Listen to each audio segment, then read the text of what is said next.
Friends, good morning good morning good morning. मैं मनींदर को एक बार फिर से स्वागत करती हूँ आपका गूगल एग्जाम स्टडी। फ्रेंड्स, मैंने पिछली वीडियो में आपको कहा था कि आप लोग मेरे से नाराज चल रहे हैं शायद, तो भी मैं नाराज नहीं रहिएगा। मैं दोबारा एक वीडियो लेके आ रही हूँ। मुझे लगता है कि आप भी नाराज नहीं है मेरे से, तो कुछ भगवान भी नाराज है भाई इस बात पे। अब पूछोगे क्यों? क्योंकि आप लोगों को ऐसा लग रहा होगा कि मैडम ने उस टाइम वादा किया था भाई लाइव क्लास लेने का, और लाइव क्लास ली भी थी भाई मैंने एक दिन, बट उसके बाद सच बताऊं तो उसके बाद कैमरे में थोड़ी सी प्रॉब्लम आ गई थी, जिस वजह से क्लास नहीं हो पाई। तो मेरी हिम्मत ही नहीं हो रही थी कि मैं आपको आंखों से आंखें मिला के भी बोल पाऊँ कि भाई अब लाइव क्लास नहीं हो रही है, क्योंकि काफ़ी दिन हो गए हैं उस बात को। तो मुझे समझ नहीं आ रहा था कि मैं कैसे बोलूँ कि भाई क्लास नहीं ली जा रही है। तो इसलिए आपको लाइव मतलब रिकॉर्डेड क्लास जो पॉलिटी की देनी शुरू कर दी, क्योंकि लाइव क्लास का मुझे थोड़ा सा ऐसा लग रहा था भाई बच्चों का ऐसा लगेगा कि एक दिन मैम बोल देते हैं और आपको लगेगा कि मैम झूठ बोलते हैं। बट सच बताऊं तो वो उस लाइव क्लास के बाद कैमरे में प्रॉब्लम आ गई, और जिस वजह से क्लास नहीं हो पाई थी। तो आप बोलोगे कि बार बार सॉरी सॉरी बोलते हैं, तो भाई मेरे पास और कोई वर्ड ही नहीं है बोलने के अलावा सॉरी। ठीक है, तो अभी जो आपको बता भी दूंगी मैं, अभी भी जो वीडियो बन रही है वो मोबाइल से बन रही है, कैमरे से नहीं बन रही है। ये भी मैं सच भी आपको प्रूफ भी कर दूंगी कि मैं सच बोल रही हूँ, झूठ नहीं बोल रही हूँ।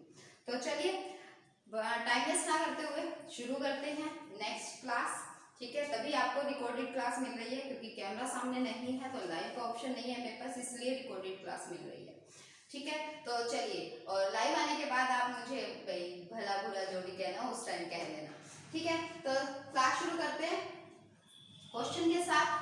तो अब देखो क्वेश्चन क्या है, जिस वाक्य में क्रिया का लिंग वचन पुरुष कर्ता के अनुसार वो क्या कहलाता है, ये बात हो गई थी। इसमें कौन सा आ जाएगा कि किसके अनुसार होता है, कर्ता के अनुसार। तो कर्ता के अनुसार होगा तो कौन सा वाच्य हो जाएगा, कर्तृवाच्य। ये मैंने आपको समझा दिया था। तो अब चलते हैं नेक्स्ट क्वेश्चन में। नेक्स्ट क्वेश्चन क्या कहता है, नेक्स्ट क्वेश्चन देखो क्या कह रहा है, पूर्वकालिक क्रिया का उदाहरण है। पूर्वकालिक क्रिया का उदाहरण देखो, यहाँ आप नोट कर लो, पूर्वकालिक क्रिया। ठीक है, क्रिया के बहुत सारे पार्ट्स हैं, तो क्रिया का चैप्टर मैंने बहुत अच्छे से करवाया भी हुआ है। तो पूर्वकालिक क्रिया किसे कहते हैं, विजय पानी पीकर दौड़ने चला गया। सेकंड, दिनेश लड़कियों को पढ़ाता है, भाई पढ़ाने दो भाई दिनेश को। चोर भाग गया, राम बैठा है। अब देखो पूर्वकालिक क्रिया क्या होती है, पूर्वकालिक क्रिया यानी कि जो क्रिया मतलब ऐसी दो क्रियाएं होती हैं पूर्वकालिक क्रिया में। पूर्व पहले, तो पहले वाली क्रिया को खत्म करके हम दूसरा काम शुरू कर दिया हुआ है, मतलब कि दूसरे काम की ओर चल पड़े हैं, तो उसको क्या बोला जाता है, पूर्वकालिक क्रिया कहते हैं। ठीक है, पहले जो की गई क्रिया है, दो क्रियाएं जब होगी तो पहले जो क्रिया हो गई, ध्यान रखना इसका, पूर्वकालिक पहले जो क्रिया हो गई है उसको हम बोलते हैं पूर्वकालिक क्रिया। अब देखो यहाँ पे आपने जो भी ऑप्शन पढ़े हैं हमने, यहाँ पे तो एक एक ऑप्शन आया है क्रिया का, पढ़ाता है, एक एक क्रिया आई है। तो देखो दो क्रियाएं कहाँ हो रही हैं, विजय पानी पीकर दौड़ने चला गया, यानी कि ये कार्य पहले हो चुका है। ठीक है, ये कार्य पहले हो चुका है, तो इसको हम क्या कहेंगे, पूर्वकालिक क्रिया। अब ध्यान रखना है पूर्वकालिक क्रिया में क्या आ जाता है, कर मोस्टली क्या आ जाता है, कर आ जाता है। जैसे अगर हम कहें भाई वो नहाकर खेलने चला गया, वो खाना खाकर सो गया। ठीक है, तो कर वर्ड है जो मोस्टली उसमें आ जाता है, किसमें आता है, पूर्वकालिक क्रिया में। तो हमारा आंसर क्या बन रहा है, ए बिल्कुल राइट आंसर हमारा बन रहा है। ठीक है, विजय पानी पीकर दौड़ने चला गया। तो नेक्स्ट क्वेश्चन देखिए, नेक्स्ट क्वेश्चन क्या कहता है, नेक्स्ट क्वेश्चन है, दरवाजे से बाहर निकल जाओ, दरवाजे से बाहर निकल जाओ। वाक्य में किस वृत्ति का बोध होता है। अब देखो किस वृत्ति का बोध होता है, संकेतार्थ, संकेत होता है इसमें, तो आज्ञार्थ, आज्ञा दी जाती है इसमें, संभावनार्थ, संभावना। ठीक है, संभावना आ जाती है इसमें। अब देखो, अब दोबारा एक बार देखो, संकेतार्थ, संकेत दिया जाता है, मतलब यदि पढ़ते तो पास हो जाते। आज्ञार्थ, आज्ञा दी जाती है, इसमें संभावना, कोई संभावना हो सकती है।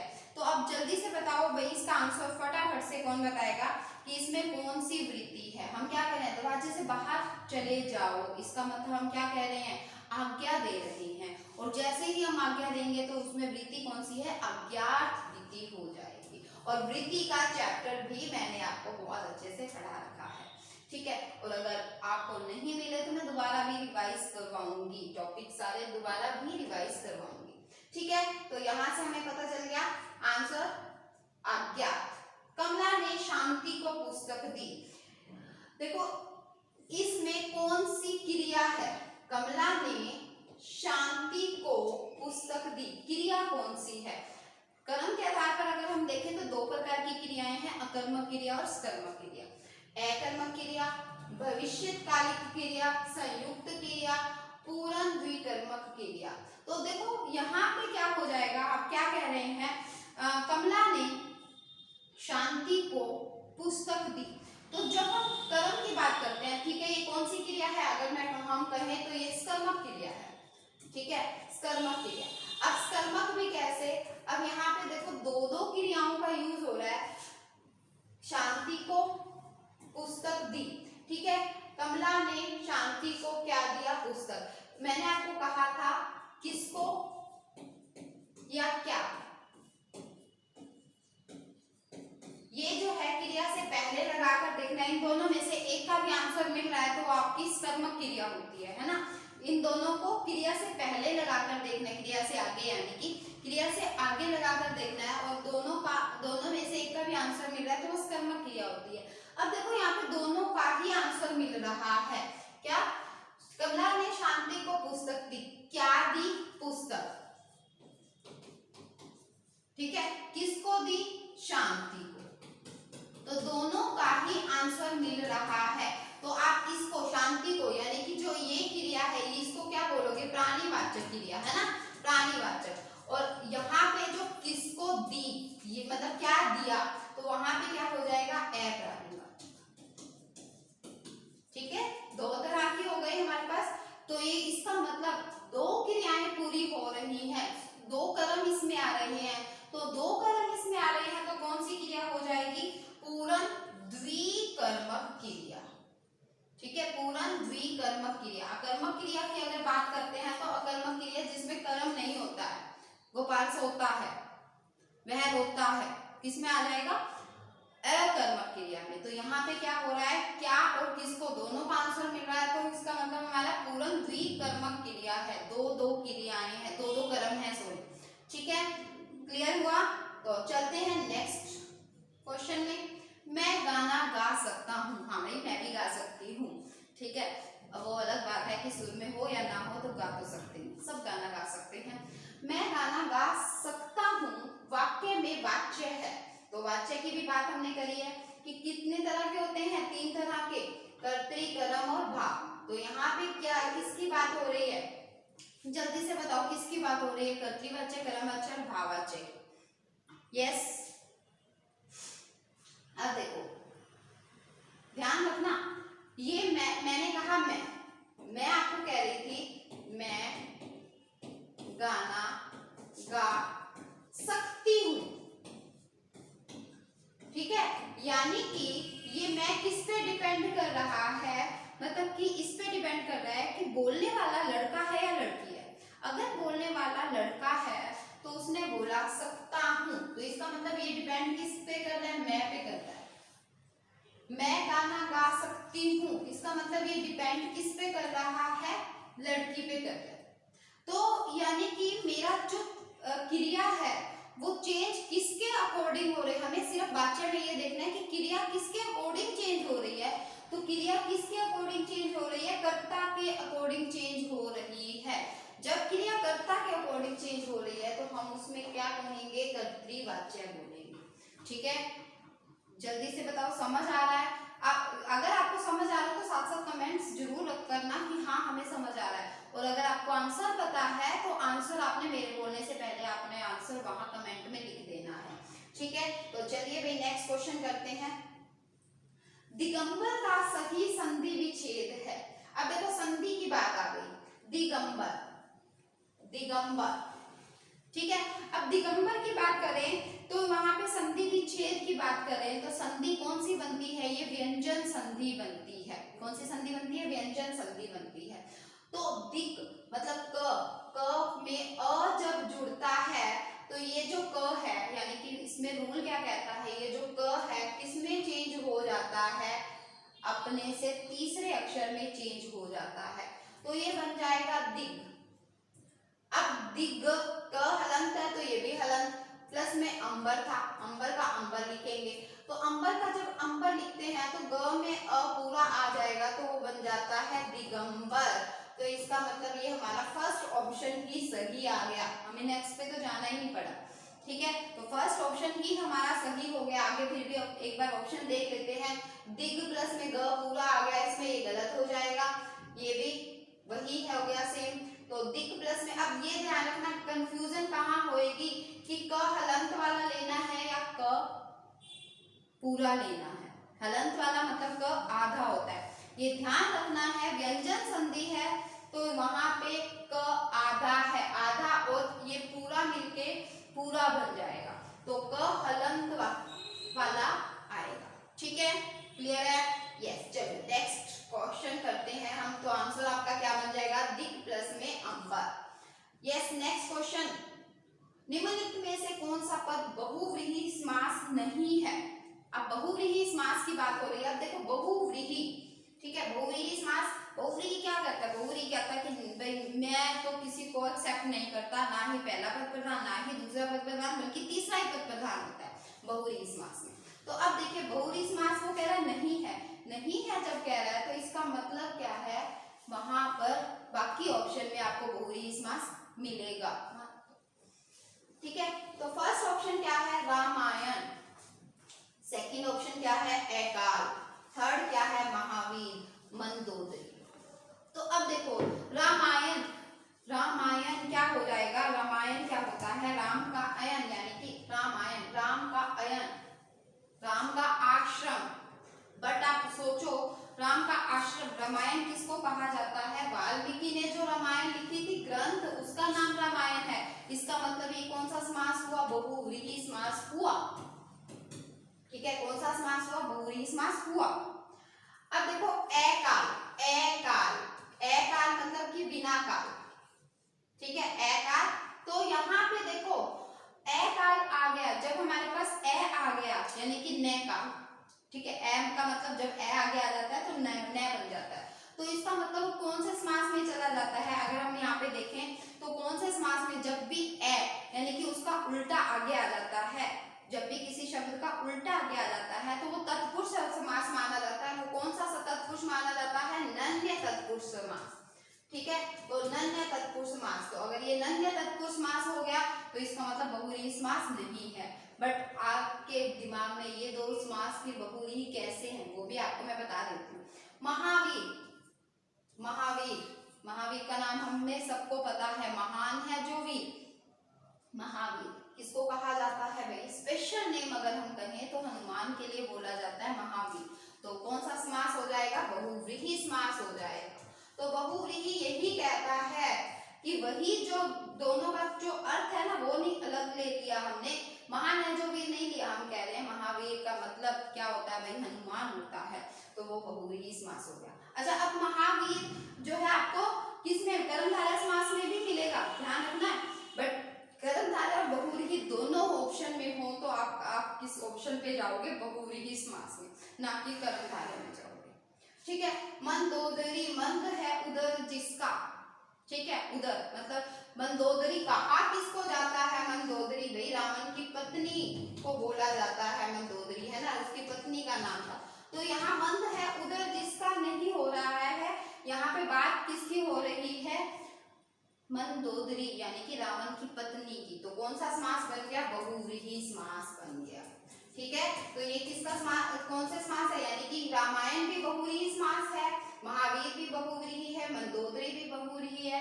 तो बहुव्रीहि कौन सा नहीं है, तो हमारा कौन सा आंसर बन जाएगा, बी जो है वो राइट आंसर हो जाएगा। तो चलिए अब नेक्स्ट क्वेश्चन पे चलते हैं। अब नेक्स्ट क्वेश्चन क्या कहता है भाई, किस क्रमांक में सही समास विग्रह नहीं है। अब समास की बात आ जाती है। ये प्रैक्टिस सेट आपको तभी अच्छे से समझ आएगा जब आपने सारे टॉपिक्स पढ़ रखे होंगे, और सारे टॉपिक्स अगर आपने नहीं पढ़ रखे तो बीच बीच में साथ साथ पढ़ लेना। वैसे मैं एक्सप्लेन इस तरह से कर रही हूँ कि चारों का आपको बता रही हूँ, ठीक है। अब देखो गृह प्रवेश, गृह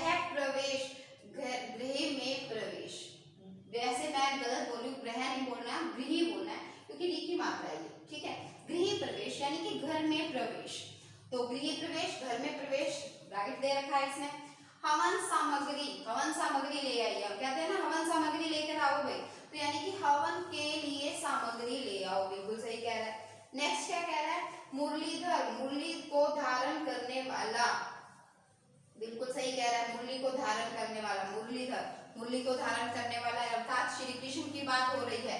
अब इसमें नेक्स्ट, अच्छा नेक्स्ट पूरा नहीं आया इसमें, तो नेक्स्ट इसमें डी पार्ट को भाई मेरे को देखना पड़ेगा, इस कहाँ पे है इसका डी पार्ट, डी ऑप्शन है भाई इसका कनकलता, ठीक है। यहाँ पे डी ऑप्शन मैं लिख देती हूँ, कनकलता, और इसने ऑप्शन में क्या दे रखा है, कनकलता में दे रखा है कनक की लता, तो ध्यान रखना है भाई।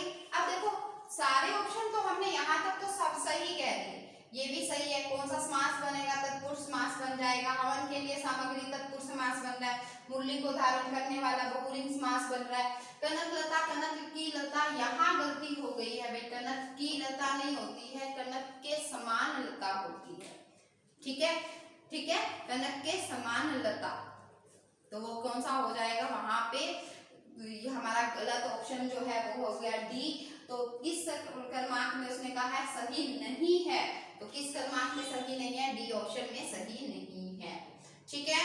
तो नेक्स्ट करते हैं हम, नेक्स्ट क्वेश्चन आ रहा है स्क्रीन के ऊपर, सोना चांदी। अब देखो सोना चांदी, बहुत सारे क्वेश्चन हो गए हैं, तो हम सोने चांदी पर पहुंच गए हैं। तो सोना चांदी पित्तल बरी परात वे, है ना, सोना चांदी पित्तल तांबा लोहा आदि शब्द हैं, क्या है भाई ये, व्यक्तिवाचक, जातिवाचक, क्रिया विशेषण या क्रिया, तो जल्दी से बताइए ये कौन से शब्द हैं। व्यक्तिवाचक हैं, सोना चांदी पित्तल। अब देखो आपने जब हमने संज्ञा पढ़ी थी तो हमने पढ़ा था ये सोना चांदी तांबा लोहा जो भी है वो द्रव्यवाचक संज्ञा है ना, द्रव्यवाचक संज्ञा में पढ़ा था। अब आपको होगा कि द्रव्य तो दिख ही नहीं रहा कहीं पे, तो द्रव्य एक बात नोट करी होगी, तब मैंने क्या कहा था, अगर द्रव्यवाचक संज्ञा की बातें होती हैं, ऑप्शन में आपके पास नहीं है, तो ध्यान रखना है जातिवाचक का ही पार्ट मिलेगा, कौन सा, द्रव्यवाचक और समूहवाचक। अगर समूह भी दे रखा होता इसने कुछ, तो वो पूछता कौन सा, किसका पार्ट है, तो हम कहते हैं जातिवाचक का पार्ट, ठीक है। तो यहाँ पे आप हमारा आंसर क्या बच जाएगा, बी जो है वो बिल्कुल राइट आंसर हो जाएगा। तो चलिए नेक्स्ट क्वेश्चन है हमारे पास, निम्न में से कौन सा वाक्य शुद्ध है, तो शुद्ध ढूंढो भाई, जल्दी से बताओ शुद्ध कौन सा है। गुरुजनों पर श्रद्धा रखो, हाँ भाई रख लो। गीत की दो लड़ियां सुनाइए, लड़ियां नहीं होती पंक्तियां होती हैं, ये देखो इसमें पूरा ही नहीं आया हुआ। मुझे नींद आ गया, नींद आ गया नहीं होता भाई, नींद आ गई होता है। लास्ट में दे रखा है इस समस्या को रखो, एक बार यहाँ से बताती हूँ, इस समस्या की हल निकालो। लास्ट ऑप्शन दे रखा है इस समस्या की हल निकालो। अब समस्या की हल तो निकलती नहीं है भाई, समस्या का होता है ना, तो यानी कि ये भी गलत हो गया, ये गलत हो गया, ये भी गलत हो गया, नींद आ गई, समस्या की हल निकालो, ये भी गलत हो गया, तो इसका मतलब हमारे पास कौन सा शुद्ध हो गया, अ जो है वो बिल्कुल शुद्ध हो गया, ठीक है। गुरुजनों पर श्रद्धा रखो। नेक्स्ट क्वेश्चन देखिए, विराम चिन्ह का नाम है, विराम चिन्ह, वहां पे आपको विराम चिन्ह दे रखा है। अब ये बताना है कि ये कौन सा विराम चिन्ह है। देखो अर्ध विराम चिन्ह, निर्देशक, कोष्ठक और उपविराम। जब बात आती है विराम चिन्ह, जहां पे हम मतलब कुछ देर के लिए रुक जाते हैं, एक होता है हम पूर्ण विराम हम लगा देते हैं भाई, डंडा लगा देते हैं, हम लाइन के बाद पूर्ण विराम हो गया हमारा, हम रुक गए। एक होता है हम कुछ थोड़ा सा सेंटेंस बोलते हैं और थोड़ा सा रुक जाते हैं, यानी कि हम उसको क्या बोलते हैं, अर्धविराम बोलते हैं। तो ये किसका चिन्ह है, अर्धविराम का। अब निर्देशक क्या होता है, निर्देशक का साइन ये होता है जब हम किसी को बात कहते हैं, तो निर्देशक से भी नोट करते हैं। कोष्ठक, कोष्ठक का चिन्ह क्या होता है, हम इस तरह से करते हैं, है ना, मतलब कोष्ठक, कोष्ठक में दे दिया जाता है। उपविराम, उपविराम में हम क्या करते हैं, थोड़ा सा विराम, यानी कि हमने कुछ कहा, कुछ कहने के लिए हम उसके बाद क्या यूज करते हैं, उपविराम का चिन्ह यूज करते हैं। तो ठीक है, ये था आपका। और नेक्स्ट क्वेश्चन, लास्ट क्वेश्चन है, लास्ट क्वेश्चन हम देखते हैं। चारपाई, कुर्सी, मेज, मोबाइल आदि शब्द हैं। चारपाई, कुर्सी, मोबाइल आदि शब्द है व्यक्तिवाचक, जातिवाचक, क्रिया विशेषण या क्रिया। अब जल्दी से बताओ भाई, व्यक्तिवाचक है, जातिवाचक है, क्रिया विशेषण है, या ये देखो ये तो हम भूल जाते हैं ना, ये क्या है, चारपाई, कुर्सी, मेज, मोबाइल, ये संज्ञा शब्द है, इतना तो हमें पता चल रहा है, पर कौन से संज्ञा शब्द है, व्यक्तिवाचक या जातिवाचक। अगर आप कंफ्यूज होते हैं तो हमने करना क्या है, देखो चारपाई, चारपाई का नाम लेते ही अब आपको क्या दिख रहा है, एक ही चारपाई होती है क्या, बहुत सारी होती है ना। जो चीज बहुत सारी होती है वो जातिवाचक में आती है। अगर मैं कहूँ कुर्सी, कुर्सी ले आना, तो कुर्सी, इसका मतलब कुर्सी एक ही थोड़ा होती है, नाम आते ही कुर्सी, बहुत सारी कुर्सियां होती हैं, ठीक है। मेज, मोबाइल, ठीक है। तो अगर मैं कहूँ मेरा मोबाइल, ध्यान रखना मैंने ओनली कहा मेरा मोबाइल, अगर मैं मेरा मोबाइल यूज कर रही हूँ तो यहाँ पे ये जो जातिवाचक को मैं कन्वर्ट कर दिया व्यक्तिवाचक, ठीक है। मैंने कहा मेरा मोबाइल, इसका मतलब मैं पर्टिकुलर अपने मोबाइल की बात कर रही हूँ। जब मैं चीज को पर्टिकुलर यानी कि विशेष बना देती हूँ तो वो क्या हो जाएगा, व्यक्तिवाचक हो जाएगा। बट मैं यहाँ पे देखो चारपाई, कुर्सी, मेज, मोबाइल, ये कौन से शब्द हो गए, ये जातिवाचक के पार्ट हैं, ठीक है। उम्मीद कर रही हूँ आपको समझ आ रहा होगा। और अगर आपको ऐसा लग रहा है कहीं से भी कि यहाँ से मेरे को समझ नहीं आया है तो आप कमेंट कर सकते हैं, ठीक है। और अगर वीडियो अच्छी लगी हो तो लाइक करिएगा, कमेंट्स करिएगा और शेयर कीजिएगा। Thank you, have nice.